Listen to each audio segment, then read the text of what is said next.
Are we on? Are we on? Welcome to Basketball Heads Live. I am your host, Glenn Poole Harding.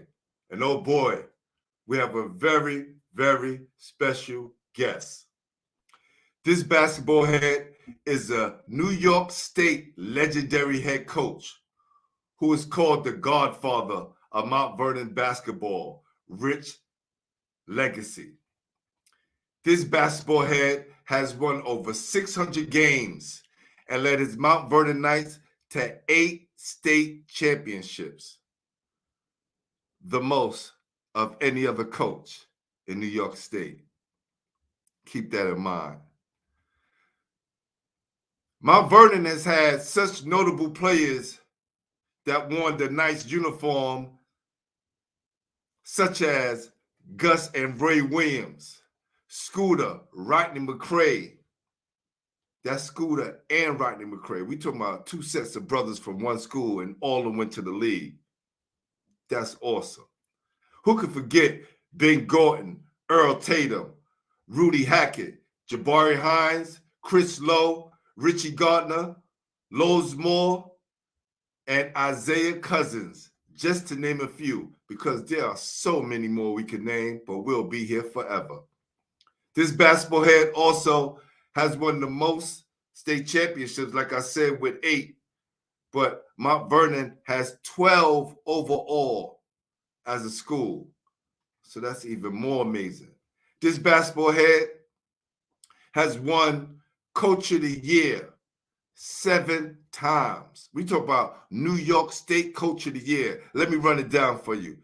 2000, 2004, 2006, 2007, 2011, 2012, and in 2022. Man, talk about legacy and legendary coaching. He is such a low-key individual. He would rather the accolades go towards his players. I met this man, very humble gentleman, with all the success that he has accumulated over the years, still down to earth and very approachable and a great human being. This basketball head was also a coach on the USA team, McDonald's All-American coach, Jordan Brand All-American coach, and a head coach for the victorious Nike Hoop Summit team in 2010. All of this while being a social studies teacher and athletic director at Mount Vernon High School. Man. So, without further ado, help me welcome to the show, New York State legendary coach, the godfather of Mount Vernon, and the head coach of the Mount Vernon Knights, 8-time state championship coach, Bob Cimmino. Y'all ready?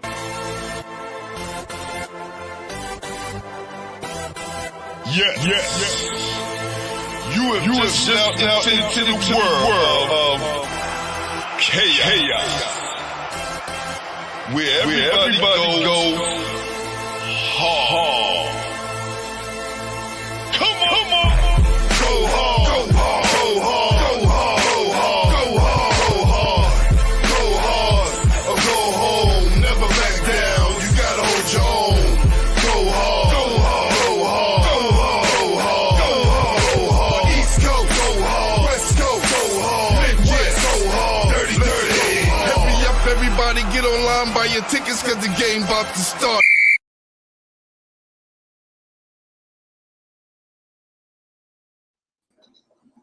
Hey, Coach, how you doing? Hey, Glenn. All's well here. How you been? Man, it's been awesome, man. Been awesome. Sorry we're a little late tonight, but, you know, the show must go on, and we are here with the legendary one, Mr. Bob Cimmino. How you doing, Coach? Everything's good. Thanks for that lovely introduction. Man, listen. It really was longer than that. Okay, you have so many accolades, you know, just to go over all the things you have accomplished, right? They come to find out, like, you're head of the baseball league, right? Up until 1990 something, right? I did that for a while. Yeah, I did that for Like, 20 years. yeah, I'm reading down there. I'm going, how does one man have all of this time to do this? And then it humbles me to say, you know what? You could do more. When you think you could, you have done enough, you can do more. And I'm seeing all the lives that you're able to touch in the classroom, outside the classroom, in Little League, on the basketball court, in basketball camps. You're touching and having a hand on so many lives, which is amazing. And I think, man, good job, Coach. All praise to you. Good job. Good Thank job. you. Thank you. I have a great job. It's a special place to be. Made so many great contacts over the years, so many great relationships. I feel very fortunate. The Little League actually started out that I went down the Little League field to recruit for my CYO church team, St. Ursula's. And then I stayed down there for 25 years. Wow. Yeah. Listen, whenever there's a need, I think the Most High put people in the right places at the right time to fulfill those needs. So, good job. Thank you. Yes. So, Coach, who introduced you to the game?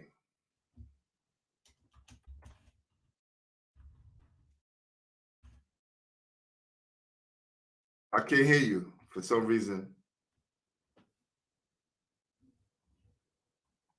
Your sound went out for some reason. Okay. Yeah, there you go. There you Okay. go. Sorry. I didn't touch That's all anything, right. but That's okay. yeah. I lived in Mount Vernon all my life. I grew up on the South Side, and most of the time we were doing football and baseball. Then I moved to the North Side near a playground, and it seemed like the place to be. So made all of my friends in the playground, and I was age 17, and my best friend said to me, let's go next door. There's a church team open. You want to coach? I said, no, I don't want to deal with little kids. I don't want to be bothered. He said, come on, it might be fun. So we went into St. Ursula's, and my friend moved 4 months later. So I was there with the team, and I stayed there forever. And I basically became the farm system for Mount Vernon High School and coached legendary coach Tony Farentino. Yes. So that was the genesis of it all. So you started coaching at 17 years old. Yeah. Man. No wonder you so good, Coach. Like, geez. Took me a while to get it right, Glenn. Hey, listen, most of us are starting, in our late 20s, some of us in our 30s and 40s, then we hit the stride later on. But man, you hit it walking right into your teens, and then, once you get it right, everybody knows, because now look at your position and title that you hold. Well, so many great young players, and after a while, if you listen to your players, they're going to teach you. So some of the things you do, you want to get rid of. Other things that work, you keep. And so it's a process, and just been blessed with so many amazing young athletes, and fortunate to have many great assistant coaches also with me. Man, who are some of the guys that you came up admiring? Like when you was young, who was the guys in Mount Vernon that, maybe you went to the park and you watched them play pickup game, or you saw them on television? Who were some of those guys? Well, I was always in awe of the ability to jump. And Mount Vernon had the legendary Bill Plez. And he even made Time magazine. They called him Billy Fly Swatter Plez. And he dunked 3 balls in warm-ups during one county playoff game. And I saw him in Hartley Park, one of our best parks, and I actually got to judge a dunking contest with him. And it was later on in his career.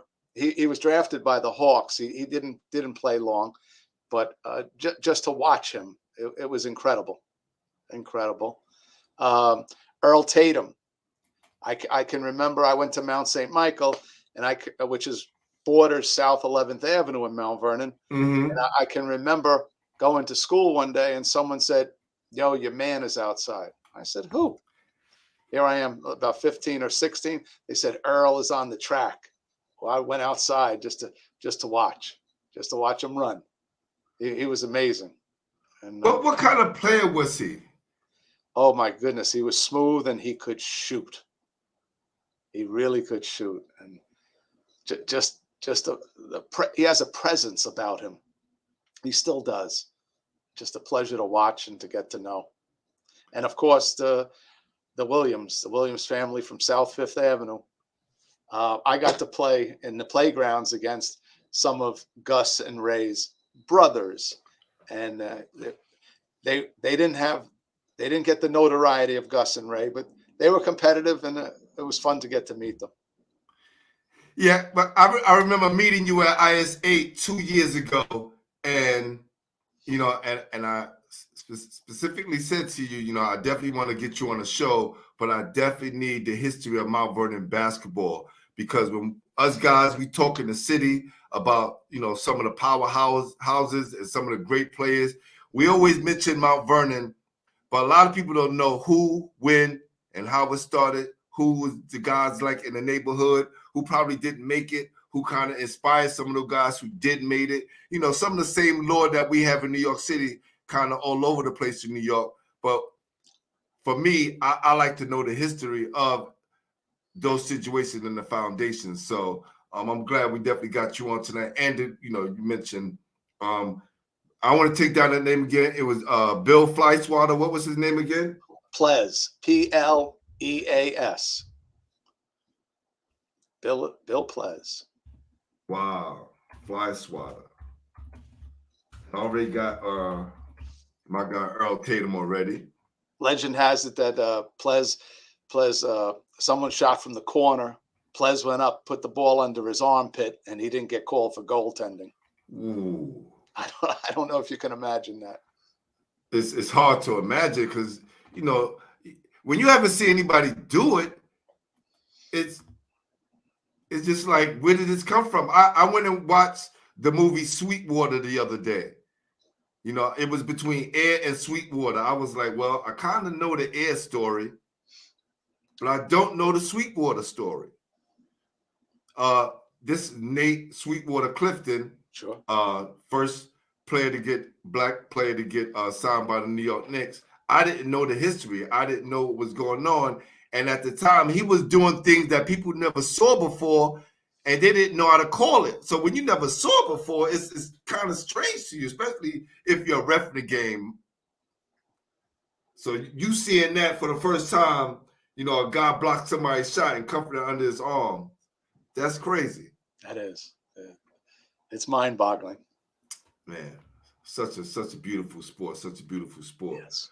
Yeah. So, you get all of these guys that's coming up that's kind of motivating you, and you're saying to yourself, I'm the farm system for the Mount Vernon High School Knights. Was that your goal, to get there and be able to be a coach there? Definitely not. No, not at all. Coach Ferrantino used to come by and ask if he could drop off camp flyers for his summer camp.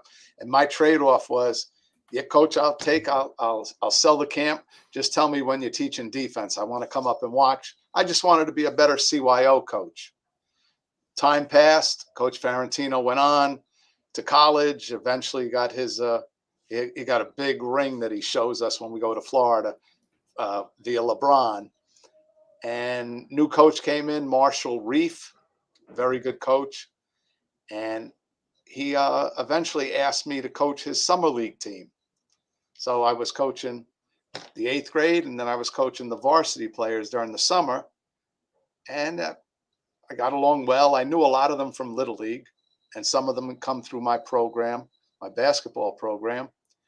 And then there was some more movement, and the JV job opened at Mount Vernon High. And he asked me if I would I be interested in that? And I jumped at that chance. And I loved being the JV coach in Mount Vernon. JV coach is probably the best job, because you get to coach maybe the best 9th graders in the whole city. And at the same time, if you ever stub your toe, and lose a game, nobody knows because it's JV. It's not making. So I stayed in that position for 5 years. A lot of fun, a lot of fun. And I still didn't have aspirations for the head position, but when my friend Joe Galgano, he was the varsity coach for 3 years. When he left, the spot was vacated, and I was just worried that whoever came in might not want me as the JV coach. So I decided to put in for the job, and I went after it full force. Right. Force. And I was blessed to get the job in 94. 94. Yeah. Wow. I was 2 years removed from college. I thought first you were going to tell me you were 2 years old, so I'm all right. No. I'm not as young as I look, Coach. I'm not as young as I look. Trust me. Very good. Yes. What is your real name, Ayatollah? One of my guys who's always on the show, Ayatollah Beats, famous DJ and producer, comes on the show and watch. He says, "Tell Bob I said hello." So very nice. He definitely always showing love. What was that first game like? Do you remember your first game at 17, and how did it go? Well, I remember the season. We ended up only 4 wins and 10 losses. Kids played hard. I don't think the coach was very good, but we played a lot of zone defense, which was kind of anti-Mount Vernon, and we had fun. Kids had a lot of fun. Time passed, and I thought that's maybe was the speed of the program at that time. We weren't going to be good. There were a lot of more established programs, but I stayed, and I stayed with it, and we got better. Took a few years, but eventually we got better. And I know, just from personal experience, that you are a stickler for defense, because the game I showed up, I could just tell by the players or the coaches that was going into the locker room after the game. Even though you won, it wasn't just about the win. It was how you guys played and the standard of the Mount Vernon play that I think that you stick by. And knowing that little experience about you and how you talk about defense, no wonder you guys won so many championships, because you can't win without championships. Well, I think the game has to be fun for your players. And I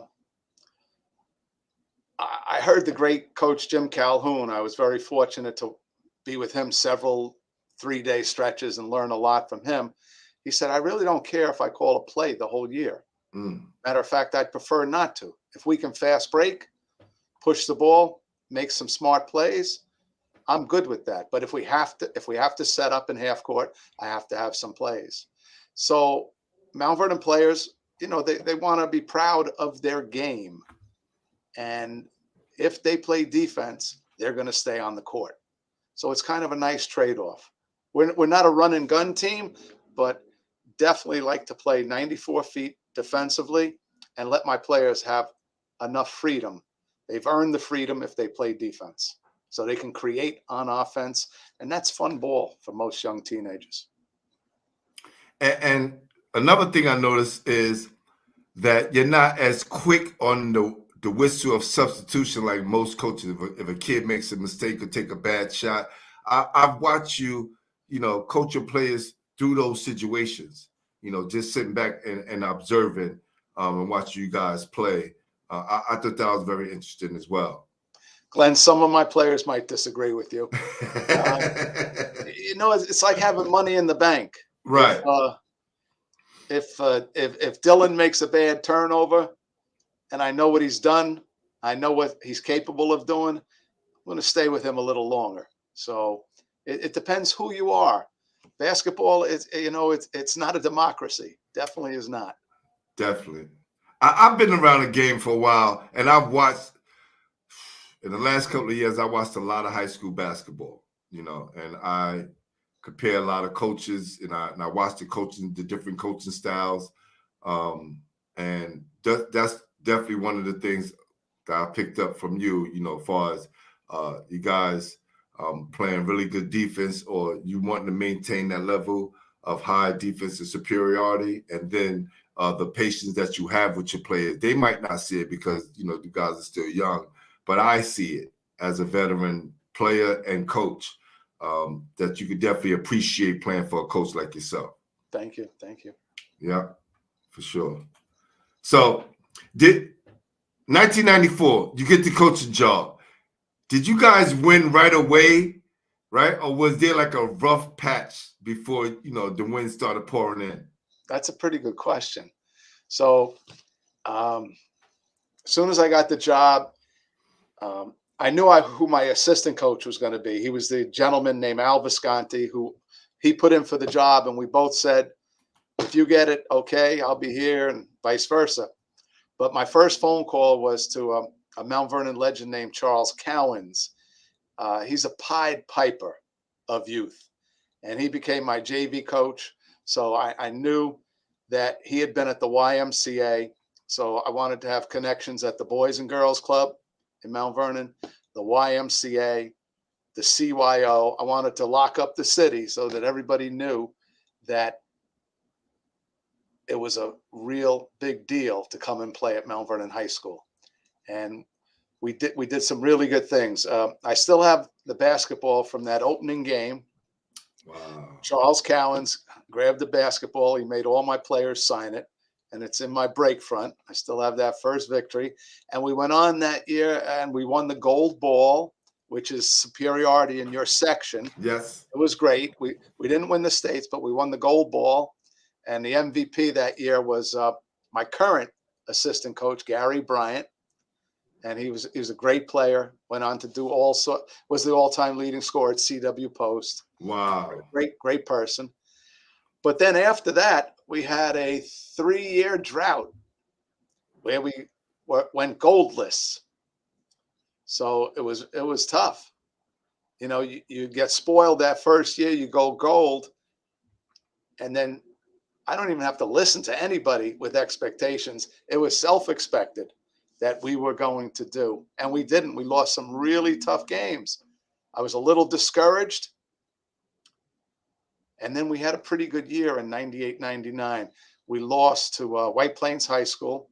They went on to win the states. The great Spencer Mayfield, fantastic human being and coach. And I knew we had a lot back. And we had young Ben Gordon, and we had Greg Jenkins, who went on to Iona. We had a nice cast coming back. So we came into the 99-00 season knowing we'd be pretty good. We didn't know how good. And we went 28-0. And that was really special. We beat Longwood from Long Island in overtime for the Publix. And then we beat the great Johnny Mathis from Kennedy. Kennedy, yes. In an unbelievable game, 60-58. Wow. And I remember Mike Quick from MSG Yep. ran over. As soon as we won, I was incredibly ecstatic. He ran over, stuck a camera with bright lights in my face, and he said, "You're the Tri-State Team of the Year." And you could have knocked me out. I would, I was fine. Unreal experience. So first state chip under the belt, and it's like the hunting dog that tastes blood for the first time. You like it. You want to go back. So we try to do more.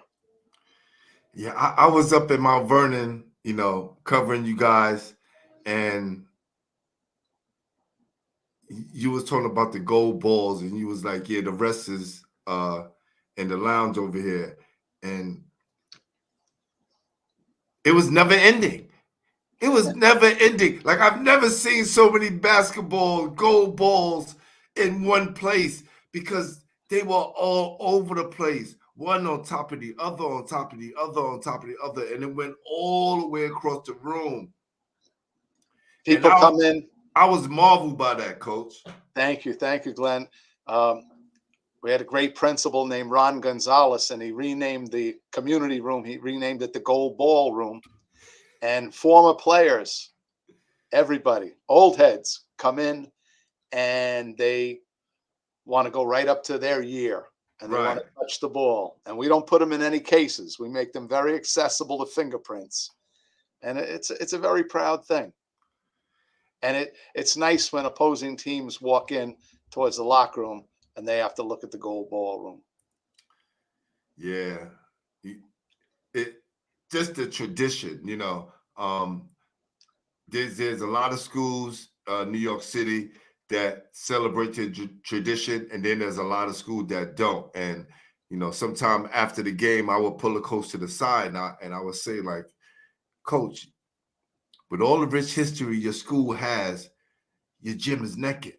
Like, there should be no reason to have a naked gym. The kids need to see that. The kids need to see there was some kind of winning tradition here. I don't care how many years it goes back. It's still relevant to a kid who's looking up when they're at other schools and they're looking at it could be intimidating to some kids. Yeah. Right? But if you have your own, you know, we already battle tested. Now we just got to do our part. So true, Glenn. Right outside our locker room, right above it, we have the sign, "Tradition never graduates." And our young guys hear very often from the alumni. And it's a beautiful thing, passing down the information over the years. They may get tired of my voice from time to time. We'll bring someone else in who's walked in their sneakers, and it's worth points. It's worth points. Listen, you know my coach, Bob Hosteen, right? Coach Bob Hosteen. Absolutely. At Lincoln. And we used to say the same thing, right? But now we're older. We're so blessed. Like, I say his name with pride all the time. Like, you know, who you play for? I'd be like, the legendary Bobby Hosteen. They'd be like, oh, you play for Bobby Hosteen? And I tell people, Tiny wasn't my coach. He was my point guard. You know what I'm saying? Because he won so many championships, sometimes you can forget about who came before him, right? Like you just mentioned, the coach that came before you. There's always the legacy. There's always some kind of legacy at these schools, unless you was there since the school started, which a lot of these coaches weren't there when these schools started. Right. But I think that's so important. And we understand what our coach was trying to teach us early on as we got older. Some of us did, you know, when we were younger, but most of us, we get it later on. And that is so true. That is so true. As a coach, sometimes I think I'm not getting through to some players, and then they hit you verbatim 10 years later. Yeah. I had that experience with Chris Lowe. I was at his in his house at his kitchen table. He was being recruited. And Chris didn't give me much feedback. A tremendous player, great player. He helped to win in 2004, locking down the great Sebastian Telfair. I want to hear about that, but finish the story first. So Chris started talking to a couple of different coaches, and he said, "Coach said this, Coach said that." And I look at his dad, and I say, wow, he really was paying attention. So now he's coaching St. Bonaventure. So a beautiful transition for CeeLo. See, all of these names that you're bringing up, Coach, is such a beautiful thing, because now that you're on the show, you get to nominate and let them know that, you know, we're here celebrating the rich culture of New York basketball here on Basketball Heads. And love to have a lot of these players and your former players who are now coaches and who are doing, you know, big things right now for them to get their flowers as well. That's great. So now let's go back to that Lincoln game. All right. Because I need to know about this. You know, listen, Sebastian, whoa, what a great player.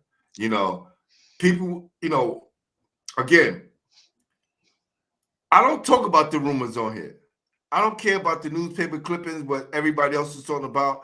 The reason why we know about a lot of our basketball players because of basketball. We don't know about them. We didn't know about them when they had their problems. We knew them when they had their problems, whatever they went through, but we were introduced to them as great basketball players. That's right. People who we enjoyed watching on the basketball court. And for the majority part, they are great people. That's sometimes misunderstood. All right? So I always tell people, you can feel safe coming on the show because I'm never going to come behind and try to throw a curveball to make you look bad. Because that's not what this should be about. Right? We have enough of that going on in the world. You can look at ESPN or Fox News if you want to hear some rumors. But here, we're going to celebrate the legacy of New York City basketball, New York State, Long Island, upstate, and the whole New York as a whole. I really appreciate what you're saying, Glenn. I really do. No, because they like to separate us, right? You Yes. know, I know my slogan is called, the home of New York City basketball. When I tell people it's about New York, I have talked to people in Troy, New York, outside Long Island, all over New York. Because when we go out of the state, they just mention New York City like we don't have other players from other places in New York. They don't talk about the state. They just talk about the 5 boroughs. Right. Like that's just a small part that we, to our whole pie that we have as a basketball community. Well, in Mount Vernon, we like to think that we are suburban in our homes and urban in our b-ball because we touch NYC. That's right. Follow South Fifth Avenue. It goes right to Dyer Avenue and the subway. So we touch the Bronx. That's right. And we love our city. So when you played against Lincoln, was that in the state championship? Yeah, but let me give you a little backdrop. Okay. We used to scrimmage. Tiny and I got along really well, and we'd scrimmage pre-season. So everybody knew Sebastian for sure, and people knew that we had a good team. And Lincoln came up to Mount Vernon, and we had a really good scrimmage. Back and forth, great scrimmage, hard playing. And when the scrimmage was over, the handshake lines were walking past. Sebastian comes up to me and he says, "Coach, see you in Glens Falls." And he was prophetic. They had to go through the whole city to win in order to do their thing, and we had to go through the whole upstate in order to do our thing. And Sebastian knew. And we came to Glens Falls, and it was the Federation Championship. We played in the semis. We beat a great St. Raymond's team. Great team. And then in the hotel that night, Kenny Pretlow from the church, and of course from Brooklyn Law, great guy, Kenny P. That's right. Riverside Hawk all the way. Coaches Mount Vernon players. I love when Kenny coaches a Mount Vernon player because he keeps it real all the time. Anyway, we're at the breakfast table, and Kenny's an assistant with Lincoln, and he says, "The people say you're going to beat us." And I'm having my coffee, and I'm not going to agree or disagree. I'm going to say, "Oh, really? Okay. All right. We'll see, Coach. We'll see." And we ended up playing really well. We played really, really a good game, and we won. We were very fortunate. Who was holding Sebastian during this time? Well, a few different people. Chris Lowe, Mike Watson, who had transferred from Rice to Mount Vernon, moved to Mount Vernon. And we had a sophomore named Mike Coburn, who has won more games in the history of Mount Vernon basketball than any player. Wow. Those guys on the court, plus our bigs, all knew where he was at all times. So we ran a lot of people at Sebastian that day. And they were making his movie, I believe, In the Line of Fire. Yes. And no, it was called not In the Line of Fire. It was called, what was it called? Through the Fire. Through the Fire. Through the Fire. Yes. Yeah. So they didn't. I don't think they liked the ending they got to it, but we were proud that we beat such a good team. Wow. Wow. Charlotte Man Gaming said, I remember when Coach Bob coached that New York versus Chicago All-Star game back in 03. Wow, nice. Yeah, I was able to bring my current JV coach, Brian Brown. He's a math teacher at Mount Vernon High School for that 03 game. Yeah, that was good stuff. New York versus Chicago. Ben Nelson had a Section 4, and Dave Archer, the president of New York State basketball, they masterminded that whole thing. And we were going to Chicago for a few years. Gary DeCesar from St. Raymond's had taken me there initially as his assistant. And then it was my turn to become head coach. And I did that for a couple of years. They put us up in the Renaissance Hotel, and all of Chicago was there. We played at DePaul University. Great event. I'm sad that it's not still on. Man, I was talking to my guy, Joe Almeida. He's like, the media guy out in Boston. And he's a guy that's been around watching, New York City versus Boston in the Boston shootout, in the early days of the Boston shootout, right? And we always talk like, I remember, Pearl and Walter Berry and those guys coming down here and playing against some of the great ball players in Boston. And I'm just saying to myself, man, we don't do that anymore. I know.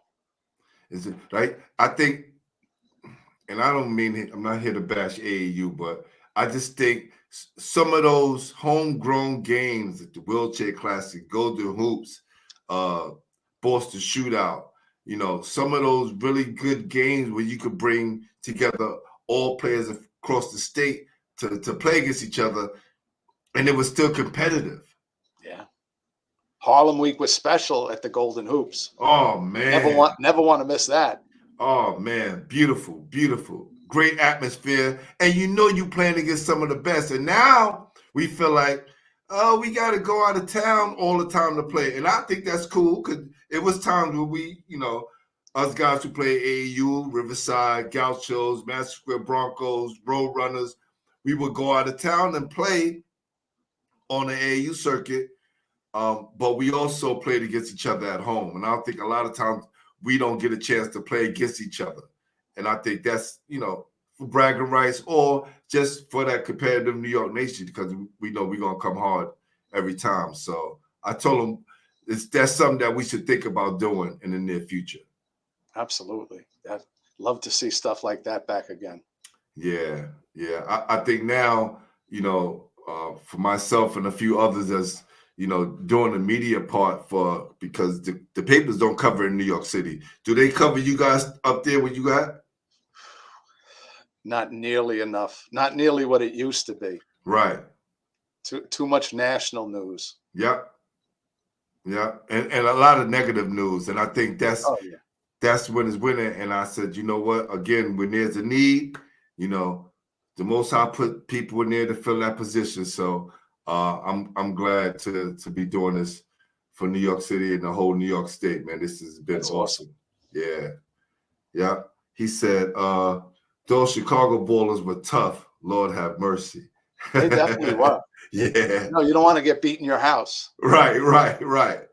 That's definitely bad. Yeah. So when I walked in the gym, right, the gymnasium says the Ben Gordon Gym. What does it mean to you to have one of your players honored in such a unique way and give back to his community? Well, Mount Vernon basketball is so deep in tradition that I never thought that I'd be able to contribute nearly as much as I have. So I just love being a part of it, and to have one of my former players recognized that way, it's just a tremendous honor, and you have firsthand knowledge, so it's pretty special. Listen, what we call him here on Basketball Heads, we call him Big Playoff Ben, right? Because we know you saw the birth of it and the origins of it, but when we got to see it on the big stage during this time in the NBA and in college and do so many great things, I think sometimes we can forget how great a ball player Ben Gordon was. Absolutely.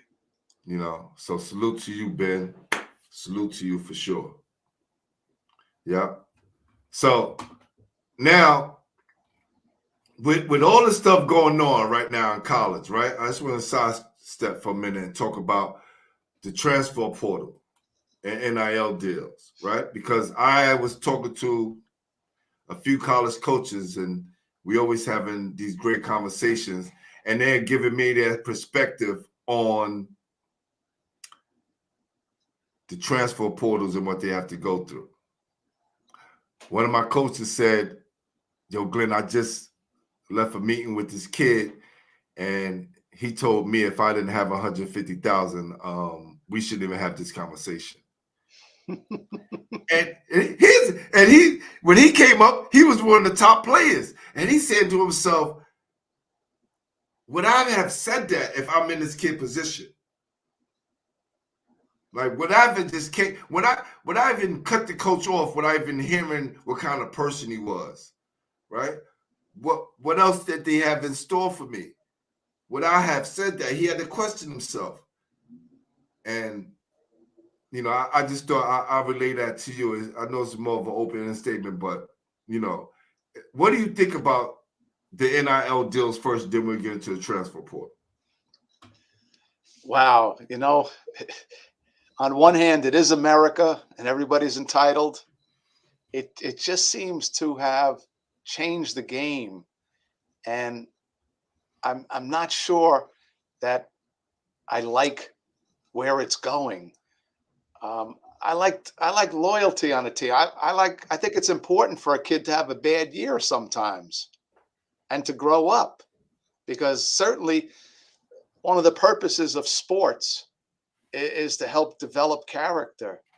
And if you're just going to be able to run and bail out every time anything goes wrong, it's not going to be the life that you really want to lead. I definitely don't have the answer, but I'll tell you, as a high school coach, the portal is terrible for my players. I have a young player right now. He just signed with Pensacola, JUCO in Florida. He's got good grades. He could go anywhere, academically anywhere he wants, but he was totally under recruited. And the reason why he was under recruited is because he's 17. And college coaches are of the mindset now that they want 21, 22-year-olds. I read a quote yesterday or the day before, though. I was very happy. Seth Greenberg, he made a quote saying that college coaches should take more chances on young high school players and do their diligence by building them up, getting them in their program, building them up like they used to, instead of waiting to get somebody else's retread. They want the other coaches to put the dues in. Junior college right now is more important than ever because it's a staging area for young players who want to have a shot at playing D1. The age differences are it's amazing. I don't know if there should be a college and another league, but I long for the days when you had a kid play 4 years at a school and you saw how good he got under certain coaches. Coaches were really earning their money then, instead of just spinning this portal and trying to pull out whatever they can. And now they have to worry about if they're making enough NIL money. It's tough right now. It's tough. The NCAA still has an amazing product. I mean, that Final Four, to me, there's nothing like it. Oh, man. Yes. It was amazing to have some new blood in there. Yeah. But even Dickie V, the great Dick Vitale, said something has to be done. Not every marriage is a great marriage, but maybe allow a kid once out instead of just popping his name in there every time the coach tells him to run a sprint. It's got to be a little tougher. I agree with you so much, Coach. Like it's so hard. Like even though the transfer portal kind of created the Final Four, which we saw this year, right? 3 teams that never been to the Final Four, right? Made it, which made it for a exciting Final Four. But then that team who's usually there and knows how to win and have those players blows the other team out, right? So it's going to be uneven. But up until that point, you see with the positive of the transfer portal, but the underlying truth, right? The underlying mess that's going on behind the scenes that we're not seeing, the kid quitting quick, right? Not getting the best of his play, not sacrificing anything to get better, and knowing that you're going to go to this NBA, which is very cutthroat, and it's going to test your temperature and get rid of you quick, right? Because everybody thinks they're going to make it to the league. So it's like, if I could transfer here, it give me a better chance of making it to the league, but not knowing those things happening is very small percentage for a very small few that's going to get there and stay there. I just feel that the NCAA, knowing they will have to pay some of these players, threw a monkey wrench in with the transfer portal, which hurt high school basketball, kids all over the country. Now, you want all these older guys, right? But then when you had a chance to keep all these older guys, you wasn't playing them. So it's like a weird quagmire going on. But I think at the end of the day, it will destroy college basketball as a whole. How ridiculous a statement is it when college coaches will tell us the first thing the head coach has to do is recruit their own players again? That's just sad. It shouldn't be that way. One of the coaches that I admire and have admired for a long time was Tom Izzo. Yes. I will watch him recruit his local kids in the area. He never really recruited the big All-Americans. He never really recruited the guys who was really big superstars.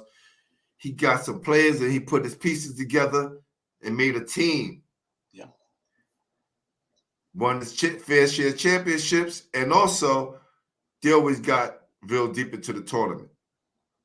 And this is before all this nonsense started happening. I was liking him, when Draymond and them first came on the scene, even before Draymond, when they had the Flintstones and all those guys, right? It was just like maybe they had one pro on that team, and he probably went to the NBA because they won a national championship, right?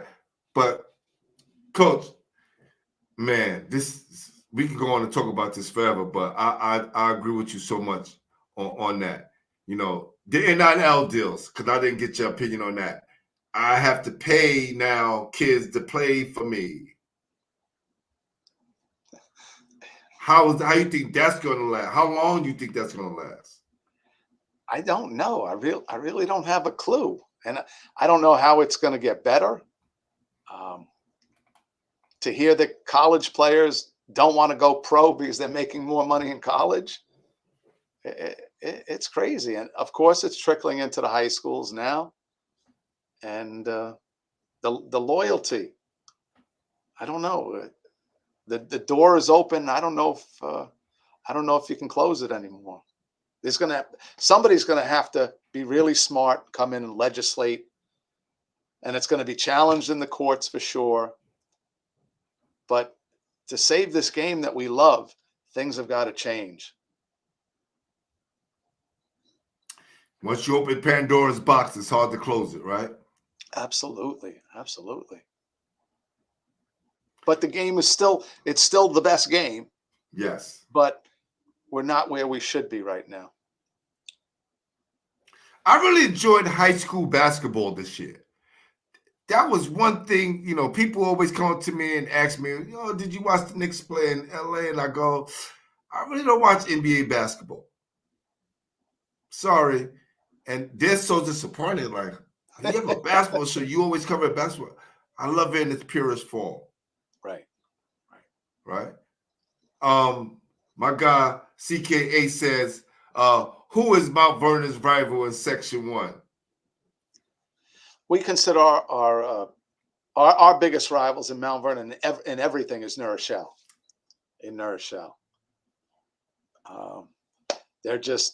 We've played over, I guess, 120 years worth of sports against them. And it's just, it's a special game.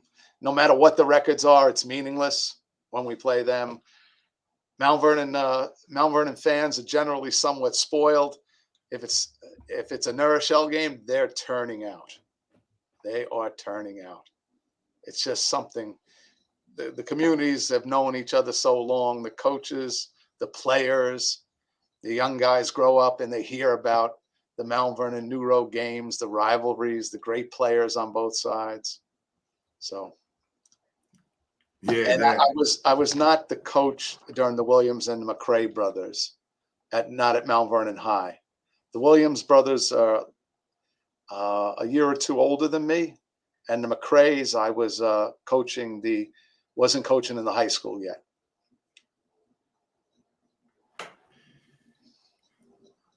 Was Mount Vernon like, you get two sets of brothers who done awesome in the basketball world. Like, I don't think you get that twice. You may get that, you get that a couple of times. But down in Brooklyn, we have the Marburys, we have the Scurrys, right? We have a couple other families that's really rich in the folks, and a few more other families that's rich in basketball tradition. But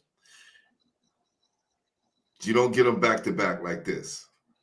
Yeah, I think we were very fortunate. We were somewhat lucky, but also the environment. The environment was just basketball friendly. The Boys and Girls Club, back then it was just the Boys Club in Mount Vernon. And, I know this, you folks in the city have 4th Street. We have 4th Street up here also. And Mount Vernon's 4th Street playground was hopping back in the 60s and the 70s, 80s. Amazing place. That's probably one of my biggest regrets as a basketball lover, is that my players now don't appreciate the playgrounds. AAU, inside gyms, adults have all spoiled that part of their basketball youth. There was nothing better than playground ball. If you didn't play well, you had to sit out forever to try to get on the court again. And yeah, open gyms are a little bit like that, but playground was growth. That was life. Coach, you don't know. Those are some of the greatest conversations we have on the show. Remember those times when you go out to the basketball court, and first of all, you had to earn your right to get on the court, right? You had to earn the right to get on the court. Then you had to prove that you can play once you get on the court to stay, right? Yes. You had to win. You had to win to stay on the court, or you might as well go home because so many people had next after you. Right. Or if your game was at that caliber, that level, you may get picked again. So there's so many different levels, and it prepared you to play high school basketball, college basketball, because you had to kind of wait your turn every time. And it all worked well without adults. Yeah. The playground was a hierarchy, and just what you said, Glenn, you learned your place quickly. Yes. Nobody was going to pick you if you weren't going to help their squad. Man, I remember when I was a freshman, I just made Lincoln, and they had a basketball tournament in the neighborhood, and it was very huge just to be a part of that, right? And they made it to the championship. Mind you, I got cut because Coach told me I was just too young, and there was a lot of older guys who was here before me. Okay. Which I understood. Rest in peace to Coach Thomas Diggs. And then they played in the championship against Coney Island. Oh, wow. And who was on the Coney Island team but my teammates from Lincoln? And to sit there and watch this game happen. My neighborhood won, but I was happy, but then I was like, oh, if I was on the team, I had bragging rights when I went back to school. Only thing I can say is my neighborhood beat you guys, but it taught me a valuable lesson. And afterwards, when we made it into the playoffs my junior year and into the city championship, Coach Thomas Diggs would come and watch me play and tell me how proud of me he was, and so that meant a lot to me. And again, I had to wait my turn. Yep. Right. Then I became the guy. Everybody wanted to play with at that time in the neighborhood. So if you just stay the course and you work hard, those things will come to you. And I think the playground gave us that, right? And I think we get so caught up and it might hurt our knees. And I was like, oh gosh, what do you mean? Where y'all getting this stuff from? If we play in the gym, we won't get hurt. I'm going, do you see the amount of guys that's getting hurt in the NBA that all play in the gym? Yep. High level All-Americans who get to play on all these AAU circuits and play around the world in all of these nice gyms. It's a shame. It's a shame. Well, listen, I'm going to tell you right now, if not this year, maybe next year, because our division is already filled up. But I would have loved to invite you down to my tournament, because the same tournament I just was telling you about, I think after I won MVP in 1988, the tournament ran for about another 9 years after that, and then the park was decimated until I was able to get it fixed through my basketball show, and we brought it back. It's called the Brevoort Basketball League, and while Rucker had some of the greatest pro players, we had some of the best high school players. Very nice. Right? So like Albert King, when he was like player of the year in the country, he was playing in Brevoort in 1977. Bernard King, World Be Free, all of these great basketball players. John Sally even talked about it on one of his podcasts, and how valuable our tournament was to the community. And we play it right outside under the lights, and it's a beautiful thing. So definitely. Yeah, I would love to get you guys down here one day and even invite you down for a game so you can just see the action. Okay. I think that would be dope. Very nice. All right, Coach. Let's talk about some of your most memorable moments as coach of the All-American Games, Jordan Brand, and your stint as coach overseas. If you could just give us a little breeze through with that real quick. Sure. I coached the Jordan game a couple of times. Just the level of talent, it's off the charts, and how well they treat you. The McDonald's game, that was a dream season, by the way. That was 2010-11. They moved the federation that year to Albany, and I knew that I was going to coach the McDonald's game after that. And the reason why I got to coach the McDonald's game, I can attribute it to one man, Howard Garfinkel. Oh, may he rest in peace. Yes. Legend, New York legend. The legend Garf. Garf loved me from 5-star, and I helped 5-star helped me grow up as a coach. It was great for our players. And Garf always said he always wanted to have his imprint on the McDonald's game, and he asked me if I would ever be interested, and I, of course, jumped at the occasion. And then I got a call from few different coaches, and I was up for it, and I got blessed to coach that game. So proceeding before that, we're in Albany, and we're playing for the Federation Championship against a very good Christ the King team. And we beat Christ the King that year in 2011 in overtime for the Federation. And the next day, myself and my two coaches, we boarded a jet and we flew to Chicago. And they knew we were coming late because of the championship, walked right into a practice, and we got ready and we put our Mount Vernon brand of defense in, and we won the McDonald's game also. So, and they treated like kings. Took us throughout Chicago. We went to Boys and Girls Clubs, went to Ronald McDonald House, and just an amazing experience. Really was. So that was a great trip. The ultimate team. Hold on. Sure. Tech. We're gonna throw a tech on the plate, Coach. This is crazy. Hold on. Let's back up. And these are all positive texts too. So you went from winning the New York State Federation Championship straight out to the McDonald All-American practice. They had an assistant coach taking my team for the first practice session because I wasn't there yet. So we won in Albany. We came home the next morning. I took a shower, threw a bag together, and we went out to Chicago. Whirlwind. And won. Yeah, we won. Well, first of all, as a coach, you with your guys, because you brought your guys with you. What are you saying after you win the McDonald's? You just won the New York State. Are you like on top of the world? Man. Yeah, that smile was painted on my face. It really was. It was ridiculous.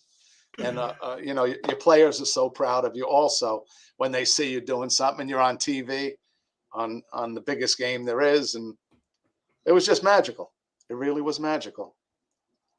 Wow. But the year before that, I got the call to coach the USA team. And that's the ultimate team talent-wise. Right. And going out there, and you're going to play in the Rose Garden in Portland, Oregon. You're going to practice with them. And it's an amazing setup, the combination what USA basketball does. Beautiful thing with the great Don Showalter helping out. All the folks from USA basketball, the Nike influence, and I had Kyrie on my team. So I was pretty good. And the number one memory, we'd practice. And after every practice, we'd bring our hands in. We'd do USA on 3. And then Kyrie would turn to Harrison Barnes. And they'd both say, extra shots right now, right? And they wouldn't get off the court. Even at the all-star level, they just wanted to outwork everybody. Do y'all hear that? For all you players out there that's listening to this interview, do you hear that? They weren't thinking about, glad practice is over. Let's get out of here. No. They wanted to work some more. That's what makes them great. We beat the world team in a great game. We came from behind. And how did Kyrie and Harrison Barnes do? Very, very well. Very well. Those extra shots always helps. Oh yeah. Yo, CK, just stick around to the end of the show. We definitely going to get to the top 5s and get his best players and best coaches he played against. Trust me, we're going to get there. I got you. Appreciate you. And I thank you, all you guys, for, yo, what up, Frederick? What's going on? Salute. For all your comments and everything you guys are saying, I appreciate you for being a part of the community. All my basketball heads out there, I appreciate you. Definitely. Now, Coach, did you talk about the China? You guys, you went to China and a couple other countries as well, right? Yeah. I took some players down to the New York Athletic Club. Well, first to the legendary Mr. Couch's workouts, Jim Couch. and he was holding him at John Jay on 54th. And I went down there, and Mr. Couch introduced me to one of his assistants, a guy named Milton Lee, who would go on to be with the Nets as a coach. And Milton said, "Yeah, I'm at the NYAC, the New York Athletic Club, and I also coach a team.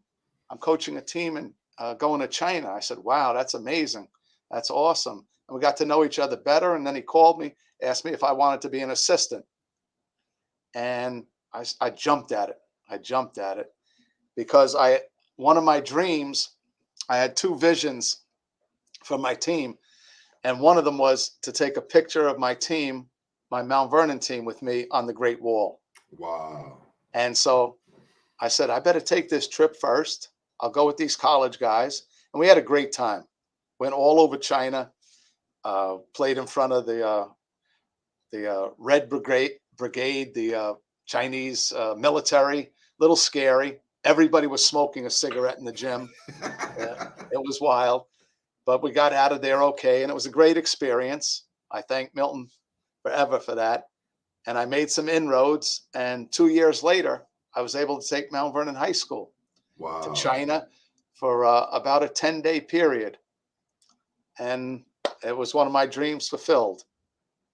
It was an amazing experience.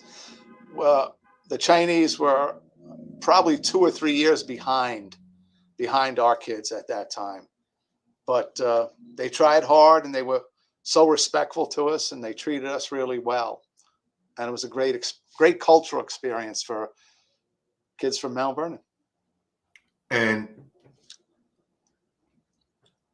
if you don't know, you kind of help push forward China's basketball abilities just a little bit further by going out there and competing against them.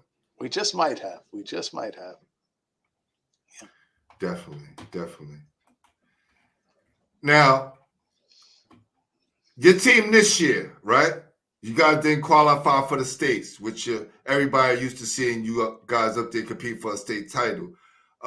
What is some of your shortcomings this year and some of the things you want to fix in the upcoming year? We ran into a very good team. That beat us during the regular season, Scarsdale. They shot the ball really well. And we lost to them by a few points in the sectional semis. They played really well. We didn't finish enough around the basket. I thought we played decent defense, but they made shots. So it wasn't good enough. We needed more from our players all over, and our fellas played hard. But sometimes it's just meant to be.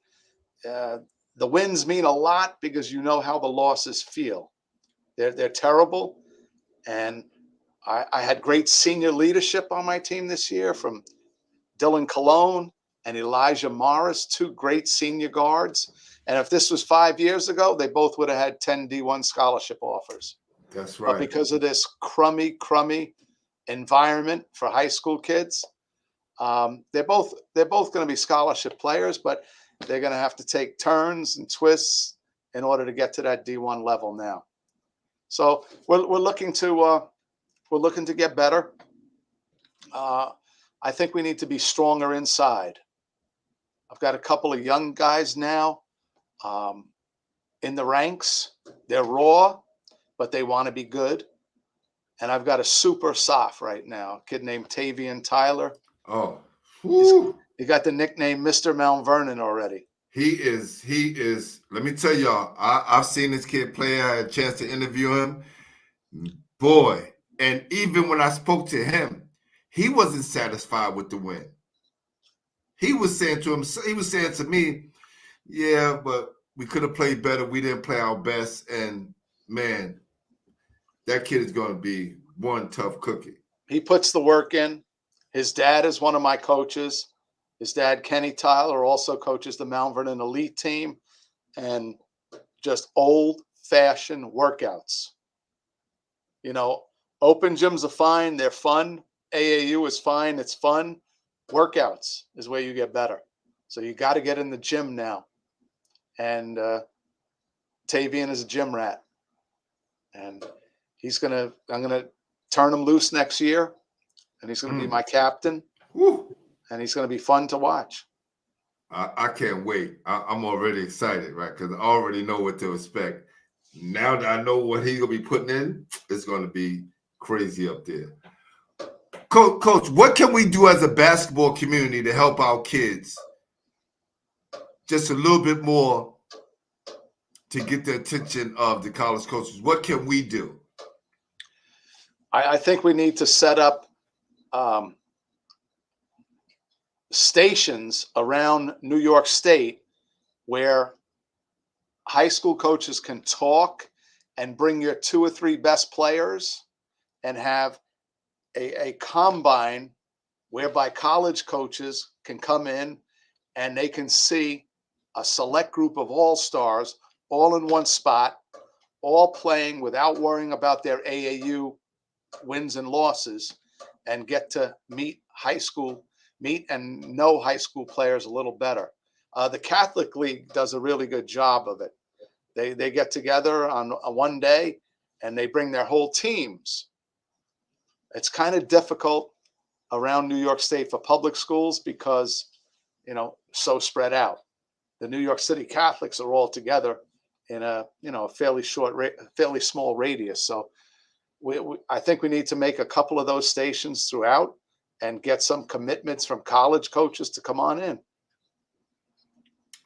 Well, if you want me to be a part of that, to get some of the city schools together, a lot of my guys are the head coaches and athletic directors. I'm very close to the director and executive directors of the PSAL, so we can make that happen for sure. Glenn, I think we're going to work on a few things together. I definitely do.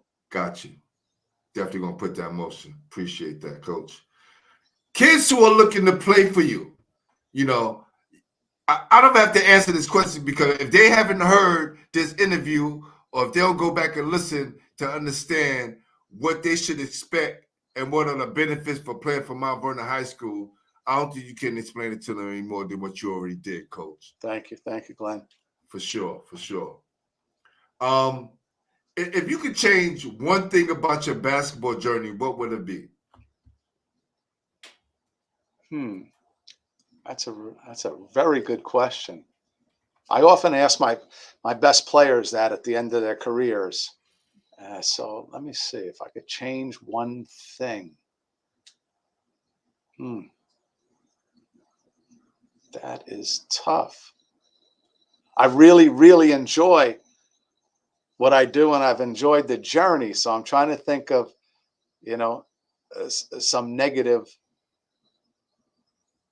some negative pitfall that we went over. But oh boy, I don't know. It'd be a lot better if I was a millionaire and didn't have to worry about fundraising all the time. Could do so much more, with a little more money. Tournaments can be expensive, and charter buses are ridiculous. So I just wish I had an account where I didn't have to worry about making ends meet. But I don't. You know what I get worried about sometimes, though. This is not something that I will change.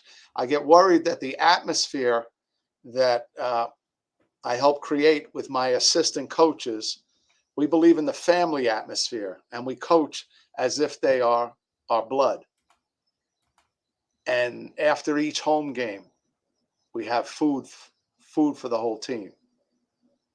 And we really are part of their lives. Sometimes when they leave us, it's pretty cold out there. And I think I spoil the crap out of my team without them knowing it. They'll know years later on.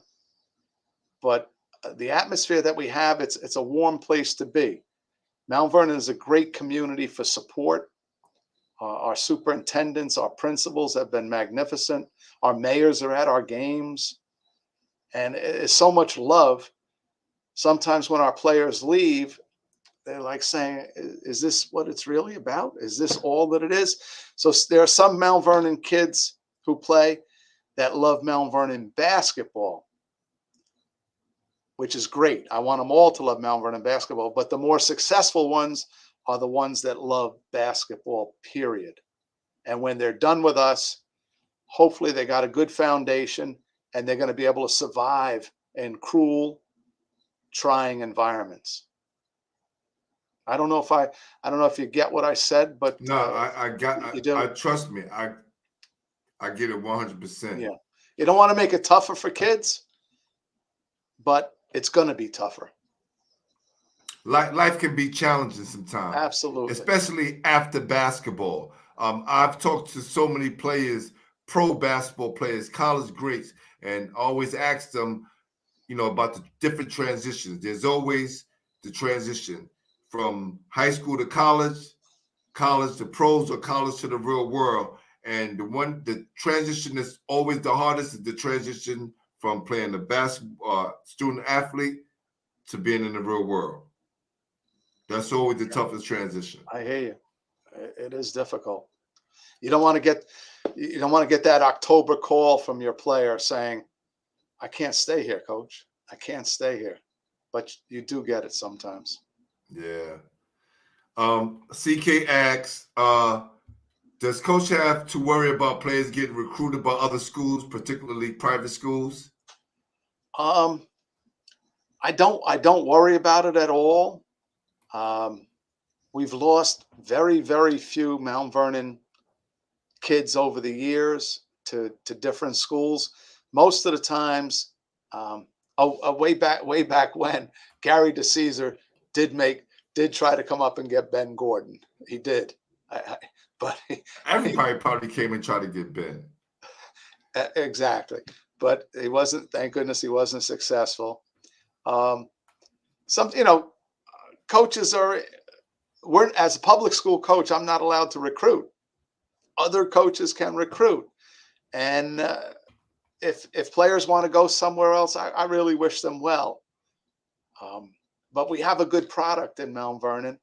We have a deep tradition. So if you're a real baller, you want to see if you can get your picture on the wall at Mount Vernon High School. That's the ultimate. That's definitely the ultimate. So you're gonna stay home. Got you. That's dope. Now, coach, it's time for top five. All right. We're going to get you out of here. We got 3 top 5s I want to get you through, and I'm going to let you enjoy the rest of your evening because we both got to get up in the morning. So I won't keep you too late. I'm not doing a top 5 players. No, I never do that. Okay. Top 5 what? I'll let you know. All right. But listen. Remember, I'm never going to throw you a curveball. I would never ask. I think it's disrespectful because it's like someone asking me, Coach, who the top 5 players you ever coached? I'm not going to do that because I feel all my players are special. And I never will put a coach on the spot like that. I appreciate that. No. I definitely you deserve way more respect than that. And I wouldn't do that to any other coach. I got nervous for a minute. No. You're good. But I am going to ask you is, the top 5 players you coached against. Very good. Elton Brand.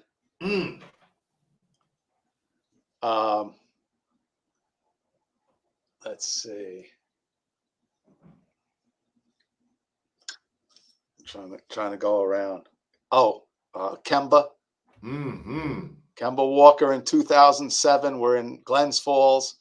We're playing for the Federations. And he's running after my player, Mike Coburn, and he's politely screaming and yelling at Mike and at me, Kemba.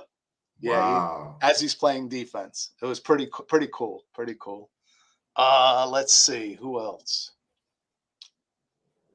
There have been so many good ones.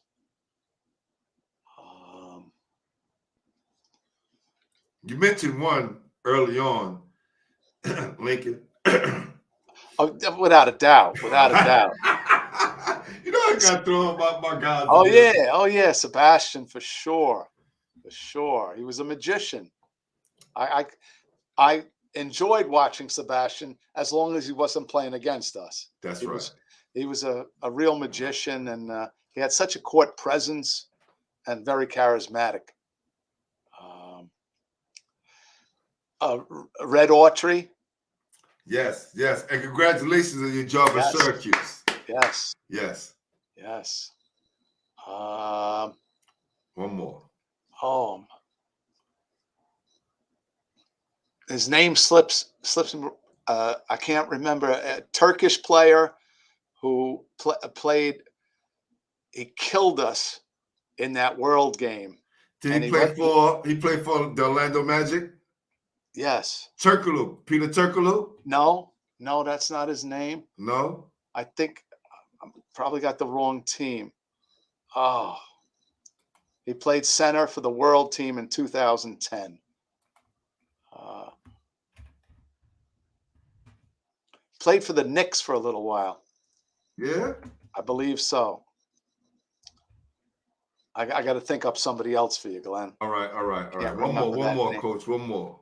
A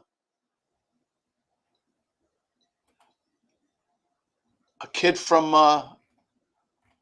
New Rochelle in 2005, Jeff McDermott. He was offered a scholarship to Duke, but he went to Providence, and he was also an amazing quarterback.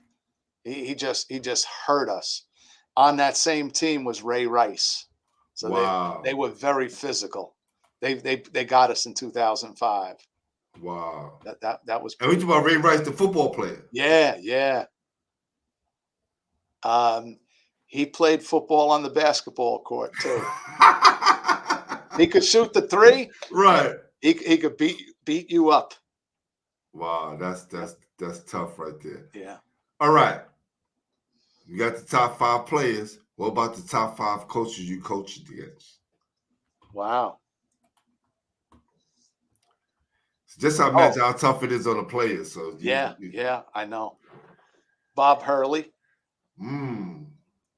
St. Anthony's great. It's a legendary coach. Yes. Without a doubt. Talk about the dad. Yes. Yeah. Oh yeah. Absolutely. They did lose to Niagara Falls. I was at that game sitting in the stands. Yeah. Very good. Who was really, really tough? Gary DeCesar. Yes. He was the Dawn for New York for a minute. Yeah. Won a lot of state and city championships. Spencer Mayfield from White Plains.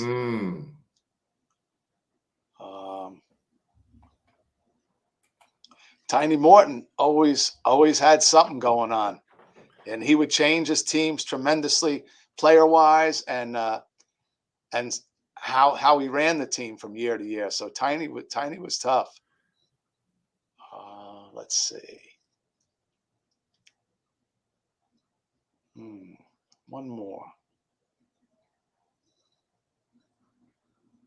Oh, yes. Well, I'll keep it local. Mo Hicks. Yes. Right. He got a lot out of his players. Yes, he did. Yeah. He did. And look, you can have all the talent in the world. That don't mean you can coach them to a win. Right? That's right. It takes a special coach to be able to gel that talent together to get the best out of them. Sure. When you have a lot of really good players, you got a lot of different egos. And in order to meld that together, you've got to know them. All right, Coach. Top 5 players in New York history. From your perspective. Yeah. Straight out of Power Memorial. The captain. Kareem, definitely. Yeah. Definitely number 1.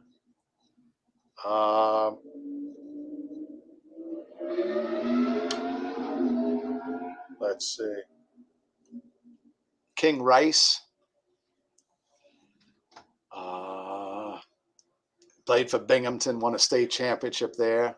Coach, you don't have to remind me. They beat us in the state championship in 1986. Oh, sorry, Coach. Sorry. Who was that kid, Coleman, that played with him? They had a kid he was a football player as well. I think he went to Syracuse, but his last name was Coleman. I remember that. He was the best player on that team, even though King Rice was very good as well. Right. Man, but King Rice, definitely salute to you, brother. Yeah. I definitely want to talk to you one day because I think I will feel so much better once we have this conversation about that state championship loss. But go ahead. Elton Brand. I can see why. I'm sorry. Tiny. Nate Archibald. Amazing. How far back can I go?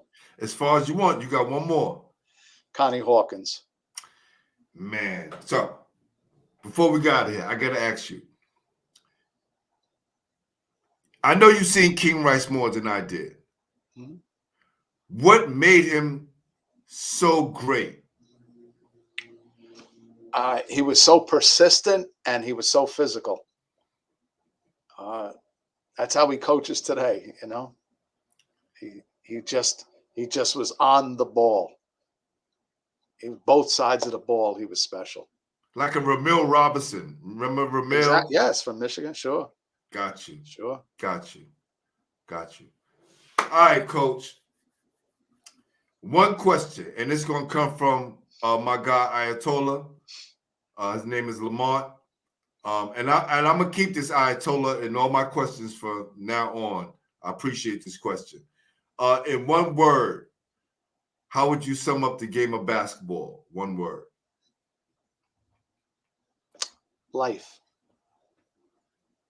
That T-shirt is so correct. Ball is life. I let that orange ball dictate the flow of my life, from my friends to my job. Life. If you treat it right, you'll be okay. And of course, you can't cheat it. Man. I appreciate that question. Like I said, I'm going to keep that in for now on. I appreciate you. Very, very loyal subscriber. Always come through. Appreciate you, brother. Thank you, Ayatollah. Thank you. Yes. Coach, I want to say this again. I so appreciate you. And we all in New York appreciate you for all that you've done for kids in the Mount Vernon area, on and off the court.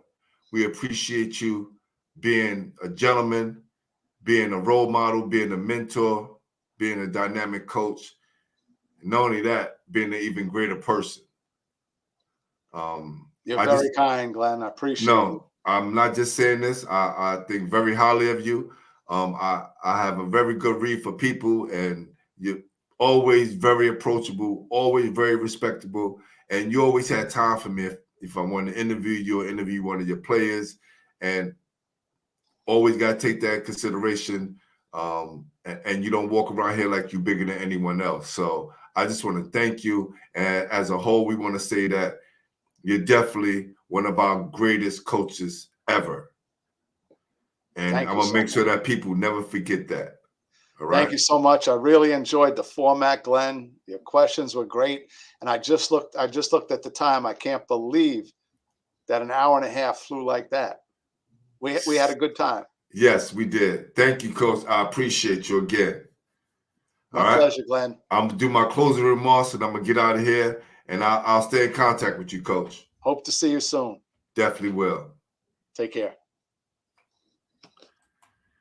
See, this is what happens when you stay true to yourself, right? And not only that, when you stay true to the game, right? This basketball has changed so many lives. And like Coach said, this is like life itself. When you're playing, there's competition out there, but you're really playing against yourself. You're playing against yourself to make yourself a greater basketball player. And this game can make you an even greater person. If you just stick to the rules, follow the guidelines, and stay loyal to the people who got you there. And one other thing, this game can teach you how to give back.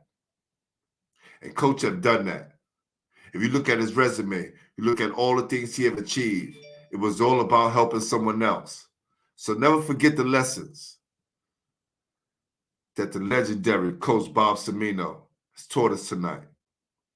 Be loyal, and remember, baby, ball is life. Well, I'm about to be out of here. I'm your host, Glenn Pooh Harding, and you've been watching Basketball Heads Live, the podcast.